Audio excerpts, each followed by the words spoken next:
ইসরায়েলকে লক্ষ্য করে বৃষ্টির মতো ক্ষেপণাস্ত্র ছুঁড়ছে ইরান।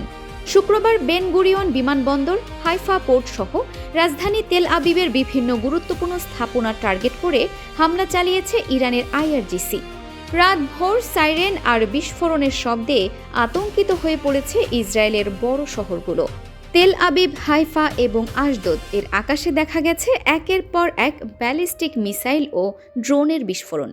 ইসরায়েলের আকাশ প্রতিরক্ষা ব্যবস্থা আয়রন ডোম, ডেভিড স্লিং এবং অ্যারো সিস্টেম সক্রিয় থাকলেও সব মিসাইল ঠেকানো সম্ভব হয়নি বলে জানিয়েছে বিভিন্ন নিরাপত্তা সূত্র। ইরানের আইআরজিসি দাবি করেছে এই হামলায় তারা ব্যবহার করেছে তাদের দূরপাল্লার ব্যালিস্টিক মিসাইল এবং আক্রমণাত্মক ড্রোন। বিশেষ করে কদর, খুররাম শহর এবং এমাদ শ্রেণীর মিসাইলের কথা উল্লেখ করা হয়েছে, যেগুলোর পাল্লা 1000 থেকে 2000 কিলোমিটারের বেশি। এসব মিসাইলের লক্ষ্যবস্তু ছিল ইসরায়েলের সামরিক অবকাঠামো, বিমান ঘাঁটি এবং গুরুত্বপূর্ণ বন্দর স্থাপনাগুলো। হাইফা বন্দরের আশেপাশে একাধিক বিস্ফোরণের খবর পাওয়া গেছে। এই বন্দরটি ইসরায়েলের জ্বালানি আমদানি এবং সামরিক সরবরাহের জন্য অত্যন্ত গুরুত্বপূর্ণ।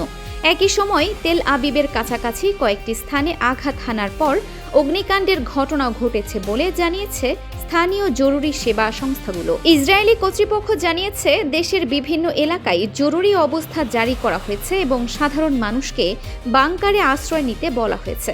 স্কুল, অফিস ও গণপরিবহন সীমিত করে দেওয়া হয়েছে। অনেক এলাকায় বিদ্যুৎ ও যোগাযোগ ব্যবস্থাও সাময়িকভাবে ব্যাহত হয়েছে। বিশ্লেষকদের মতে এই হামলা কেবল প্রতিশোধমূলক আঘাত নয়, বরং একটি কৌশলগত বার্তা।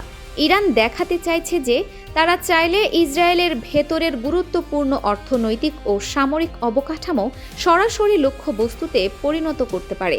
একই সঙ্গে আকাশ প্রতিরক্ষা ব্যবস্থাকে চাপে ফেলতে বিপুল সংখ্যক ক্ষেপণাস্ত্র একসঙ্গে নিক্ষেপ করা হচ্ছে। এই পরিস্থিতিতে মধ্যপ্রাচ্যের যুদ্ধ দ্রুত বিস্তৃত আকার নিচ্ছে বলে আশঙ্কা করছেন সামরিক পর্যবেক্ষকরা। কারণ ইসরায়েলের পাল্টা হামলা, মার্কিন ঘাঁটিগুলোর ওপর আক্রমণ এবং ইরানের প্রতিশোধমূলক অভিযান সব মিলিয়ে এই সংঘাত এখন আর সীমিত আকারে নেই। মধ্যপ্রাচ্যের আকাশে এখন প্রতিদিনই দেখা যাচ্ছে আগুনের রেখা, আর সেই আগুনের রেখায় নতুন করে প্রশ্ন তুলছে, এই ক্ষেপণাস্ত্র যুদ্ধ কি কেবল শুরু, নাকি মধ্যপ্রাচ্য আরও বড় এক সংঘাতের দিকে এগিয়ে যাচ্ছে? Arifin Farha, desk report, DSK TV.